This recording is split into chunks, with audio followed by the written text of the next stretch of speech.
পরিমল জয়ধর 2011 সালের সবচেয়ে আলোচিত এক শিক্ষকের নাম। ভিকারুন্নিসা নুন স্কুলের বাংলার শিক্ষক। বিদ্যালয়ের বসুন্ধরা শাখার 10ম শ্রেণীর ছাত্রীর সম্ভ্রমহানির অভিযোগে এখন জেল হাজতে। নিজের বাসায় প্রাইভেট পড়ানোর নামে ছাত্রীকে জিম্মি করেছিল এই শিক্ষক। তারক চন্দ্র মণ্ডল রাজধানীর শহীদ আনোয়ারা গার্লস কলেজের ইংরেজির শিক্ষক। 10ম শ্রেণীর এক ছাত্রীর সম্ভ্রমহানির অভিযোগে কলেজ থেকে বহিষ্কৃত। মোহাম্মদ তসলিম উদ্দিন দিনাজপুর জেলা স্কুলের বাংলার শিক্ষক। বিদ্যালয়ের 9ম শ্রেণীর ছাত্রীর সম্ভ্রমহানির অভিযোগে এখন জেল হাজতে। পরিমল আর তারক যা করেছিল, তসলিম উদ্দিনও সেই একই পথে হেঁটেছে।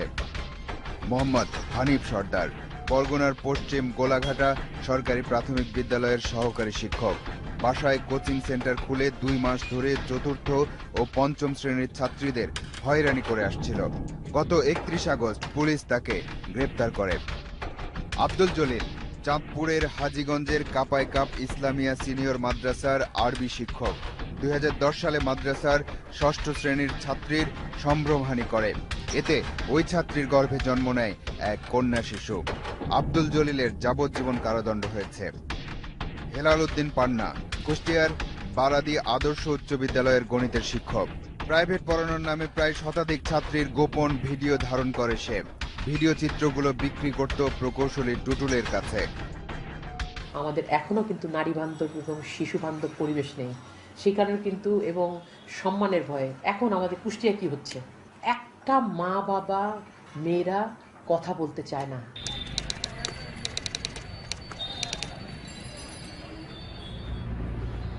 কুষ্টিয়ার আদর্শ মাধ্যমিক বিদ্যালয়। পান্না মাস্টার এই বিদ্যালয়ের গণিতের আদর্শ শিক্ষক। পুরো নাম হেলাল উদ্দিন পান্না। 2003 সালে তার শিক্ষাদান শুরু। তখন থেকেই ছাত্রীদের জন্য প্রেমের ফাঁদ পাতাও শুরু তার। ছাত্রীদের সাথে শারীরিক সম্পর্ক গড়ে তোলার সাথে সাথে সচিত্র প্রমাণ রাখা শুরু করে সে। এভাবে পান্না মাস্টার একজন একজন করে শতাধিক ছাত্রীর জীবনে কালো অধ্যায় রচনা করে।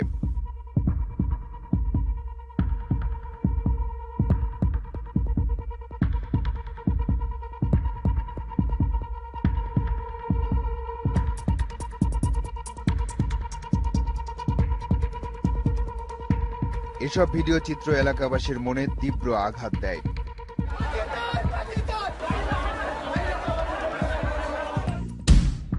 আলিমুজ্জামান টুটুল কুষ্টিয়া ইসলামী বিশ্ববিদ্যালয়ের উপপ্রধান প্রকৌশলী। এলাকায় সাদা মনের মানুষ হিসেবে পরিচিত, কারণ তিনি একজন সমাজসেবক। কিন্তু বিধি বাম। গত 2 আগস্ট পান্না মাস্টারকে গ্রেপ্তারের পর সেই সাদা মনের মানুষ আলিমুজ্জামান টুটুলের সমাজসেবার ছবির পেছনের ছবি বেরিয়ে আসে। উন্মোচন হয় মুখোশ। এবার সেই সাদা মনের মানুষটিকে দেখুন।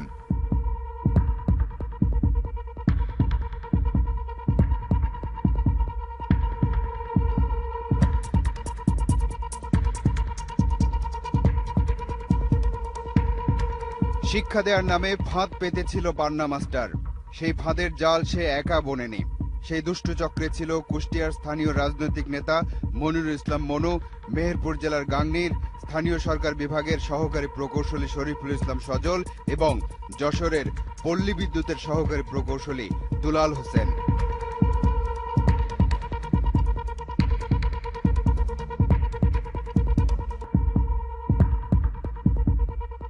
এদের সবার ঠিকানা এখন কারাগার হলেও প্রথম দিকে আসামিদের পক্ষ নেয়ার অভিযোগ আছে পুলিশের বিরুদ্ধে। তাদেরকে বাঁচানোর আমাদের চিন্তাভাবনা থাকতো, তাহলে তো আমরা আসামি না ধরে তাদেরকে অ্যাভয়েড করে যেতাম। এসব ঘটনাকে সংখ্যায় নিয়ে আসা বা এসব নিয়ে পক্ষে বিপক্ষে বিতর্ক করাটাও লজ্জাজনক। মান সম্মান হারানোর ভয়ে ঘটনা ধামাচাপা দিতে দিতে কোনো কোনো ঘটনা ফসকে বেরিয়ে আসে। এটাই ঘটনার চরিত্র।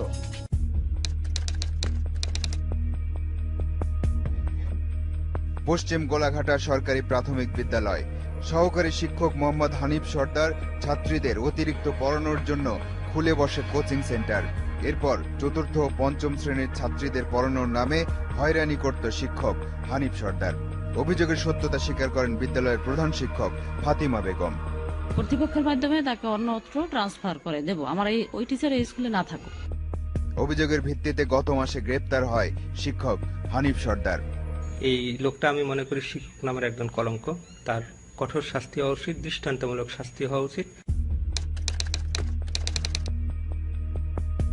চাঁদপুরের হাজীগঞ্জের কাপাইকাপ ইসলামিয়া সিনিয়র মাদ্রাসার ৬ষ্ঠ শ্রেণীর ছাত্রীর অবস্থান এখন এখানে। এই ছাত্রীর গর্ভে অনাকাঙ্ক্ষিতভাবে জন্ম নেয়া শিশুটির বয়স এখন ২ বছর। তবে জন্ম নেয়া শিশুটির দায়িত্ব নিয়েছে একজন প্রবাসী।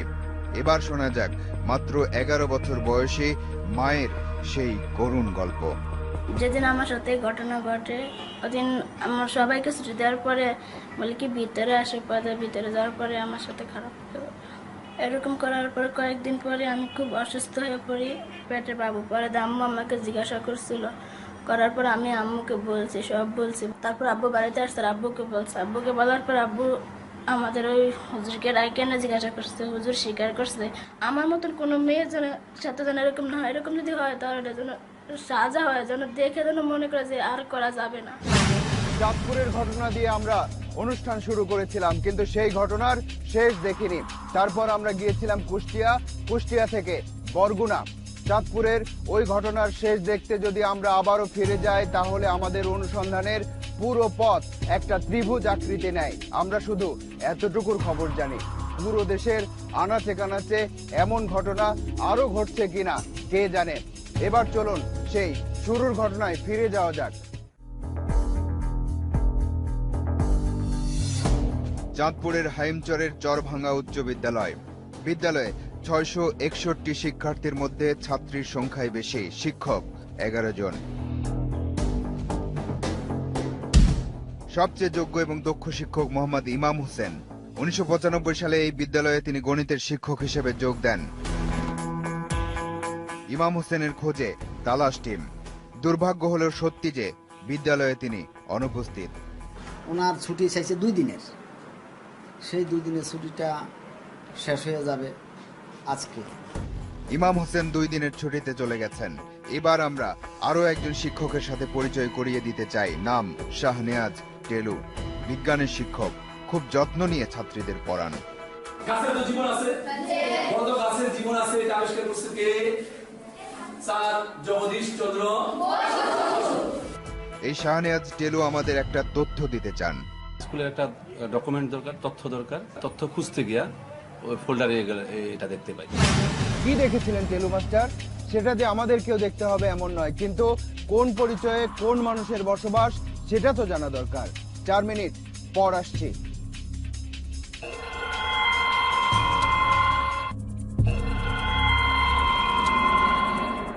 এত সাবধান হয়ে মানুষ চলতে পারে নাকি? এত সাবধান হওয়া মানে তো মানুষের স্বাভাবিকতাই নষ্ট হয়ে যাওয়া। কিন্তু উপায় কি? কোন মানুষের পরিচয়ে কোন মানুষ বসবাস করছে সেটা তো জানা যায় না সব সময়। যাই হোক, আমরা ঘটনায় ফিরে যেতে চাই, জানতে চাই টেলু মাস্টারের চোখে আসলেই কি ধরা পড়েছিল।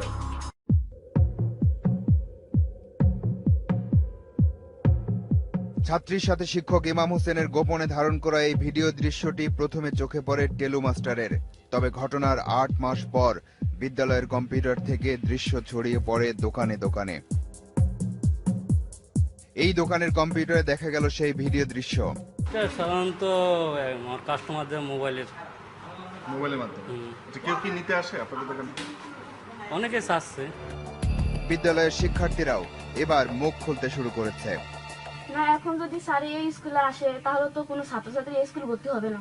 ওনার মেয়ের সময় উনি আমাদেরকে জীবন নষ্ট করতে চায়, কারণ উনি অনেক মেয়েদের জীবন নষ্ট করছে, কিন্তু আরো অনেক মেয়ে জানতে পারছে কি আরো অনেক মেয়ে এলো হয়ে গেছে। বিদ্যালয়ের ছাত্ররা লিখিত অভিযোগ করতে চাইলে তাদের ভয় ভীতি দেখায় বিদ্যালয়ের শিক্ষকরা। স্যার বলছিলাম যে ওই সময় আমরা স্যারের চাই না, তো আমার স্যাররা বলছিল যে তোমরা মানে ওইটাই যে তোমার আমার স্যারের বিষয় তোমরা ইয়া করো না। অর্থাৎ ঘটনার শুরুতেই জানতেন সবাই, ভুক্তভোগী অভিযোগ না করায় পার পেয়ে যাচ্ছিল অভিযুক্ত শিক্ষক। মেয়ের ভবিষ্যতের কথা চিন্তা করেই উনি মামলা করতে চাননি। এছাড়া তিনি ভয় পাচ্ছেন যে মামলা করলে যে কোনো সময় হামলার শিকার হতে পারেন। মামলা হলো হাইমচর থানায়। জব্দ করা হলো ইমাম হোসেনের কম্পিউটার। তদন্ত এখনো চলছে, কিন্তু আসামি সে কোথায়? আসামি গ্রেপ্তারের জন্য গুপ্তচর নিয়োগ সহ সকল প্রকার প্রচেষ্টা জোর অব্যাহত আছে। আশা করি ইনশাআল্লাহ ইতিমধ্যে ধরা পড়বে। ঘটনার পরপরই ছাত্রীর বাবা অভিযোগ করেছিলেন বিদ্যালয়ের অপর শিক্ষক বিমল চক্রবর্তীর কাছে, কিন্তু তিনি বিষয়টি আড়াল করেন। এটা উনি আমার জানাইছে, তখন আমি আর এটার এটা নিয়ে মেয়ের ব্যাপার বাড়াবাড়ি করে নেই। ঘটনা জানার পরও বিদ্যালয় কর্তৃপক্ষ কেন চুপ ছিল জানতে চাই প্রধান শিক্ষক প্রণব কুমার সরকারের কাছে। শোনার প্রেক্ষিতে আমি সভাপতিকে এটাই ব্যাপারে অবহিত করার পরে আমরা প্রমাণের অপেক্ষায় থাকি, আরো কোনো প্রমাণ পাওয়া যায় কিনা। ভিডিও দৃশ্য থাকার পরও ঘটনা প্রমাণ করতে পারেনি বিদ্যালয় কর্তৃপক্ষ। এটা যেমন অবিশ্বাস্য, তেমনি ঘটনাকে আড়াল করার বিষয়টিকে বিশ্বাস করতে কোনো দ্বিধা নেই আমাদের। দেখা যাক তদন্ত কমিটি শেষ পর্যন্ত বিশ্বাসযোগ্য কোনো তথ্য উদ্ঘাটন করতে পারে কিনা।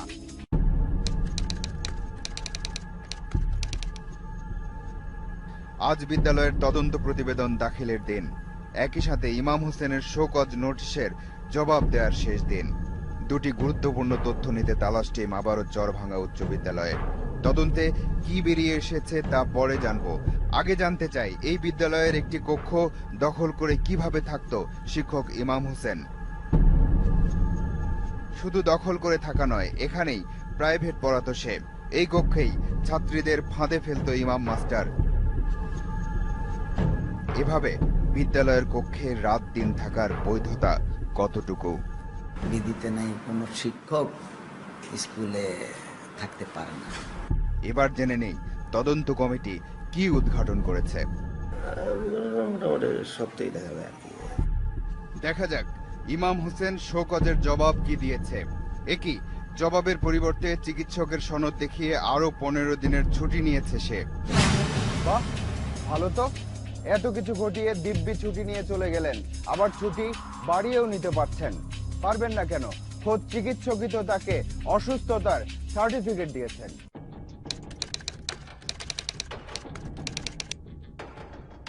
আবাসিক চিকিৎসক সিরাজুল ইসলাম তার স্বাক্ষরযুক্ত সনদ দেখিয়েই শিক্ষক ইমাম হোসেন বিদ্যালয় থেকে আরো 15 দিনের ছুটি নিয়েছে। ফ্যাডে আমার কোনো সার্টিফিকেট দেই না, 1 নম্বর। 2 নম্বর হলো আমি সার্টিফিকেট দিই না এসে। এবার তার স্বাক্ষরযুক্ত সনদপত্র দেখালে সুর পাল্টালেন। স্বাক্ষরটা তো আপনার। এখন এটা দেখে মনে হয় সেটা ডিপার্টমেন্ট নির্ধারণ করবে যে তাকে আদৌ ছুটি দেওয়া যাবে কিনা। অর্থাৎ কোন ধরনের পরীক্ষা নিরীক্ষা ছাড়াই 15 দিনের বিশ্রাম দিয়ে দিয়েছেন এই চিকিৎসক। যেহেতু শিক্ষক ইমাম জন্ডিসে আক্রান্ত, নিশ্চয়ই বাড়িতেই বিশ্রাম নিচ্ছে। চিকিৎসকের দেয়া সনদপত্র অনুযায়ী শিক্ষক ইমাম হোসেন জন্ডিসে আক্রান্ত হলে তার বাড়িতেই থাকার কথা। এবার ইমাম হোসেনের বাড়িতে তালাশ টিম। কি হয়েছে এটা আমি কেমনে বলবো, এটা আপনারা খুঁজলো না, আমরা দেখেন, কিন্তু এরকম কথা বললে তার মাথা ঠিক থাকে। তাহলে নানা বাড়িতে থাকতে পারে সে, তাই এবারের গন্তব্য সেখানে। এখানেও পাওয়া গেল না অসুস্থতার সনদ নেয়া ইমাম হোসেনকে। এত কিছুর পরও ভিন্ন বিশ্বাস নিয়ে বসে আছেন ইমাম হোসেনের মামা। কাজ করতে পারে, এটা আমার যদি কেউ যদি ফায়ারিং করে গুলি করে যে মারা যায়, তো আমি তার চরিত্র সম্বন্ধে কোনোদিন খারাপ দেখি। ইমাম হোসেনের মামার বিশ্বাসকে অসম্মান করার আমরা কেউ নই। হতে পারে যে ইমাম হোসেনের আসল চেহারা তিনি দেখেননি, তার তো দেখারও কথা নয়, কিন্তু এইসব ইমাম হোসেনরা সমাজে অবিশ্বাস তৈরি করছে, মহান পেশাকে কলঙ্কিত করছে, মানুষের জীবনকে নরকে পরিণত করছে, সামাজিক ভারসাম্য নষ্ট করছে।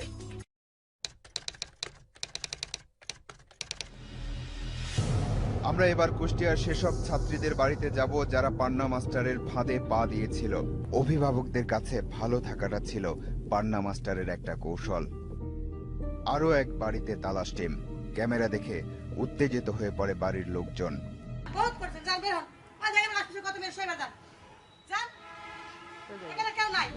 অর্থাৎ এলাকা ছেড়ে অন্য জায়গায় চলে গেছে ভুক্তভোগী পরিবার। এবার মোবাইলে কথা হলো একজন ভুক্তভোগীর সাথে, শুনুন তার বর্তমান পরিস্থিতি। সামাজিকভাবে অবস্থা খুবই খারাপ, অনেক মানুষের খুব আজে বাজে কথা শুনতে হচ্ছে। তারপরে শিক্ষা প্রতিষ্ঠানে ঠিক মতো যেতে পারছি না, মানে কি বলবো, আমাদেরকে কেউ কোনো খারাপ কাজের জন্য বাধ্য করতে পারে লিপ্ত হওয়ার জন্য, এরকম খুব ভয়, মানে মোটের উপরে আমরা বাইরে বের হতে পারছি না, এরকম অবস্থা।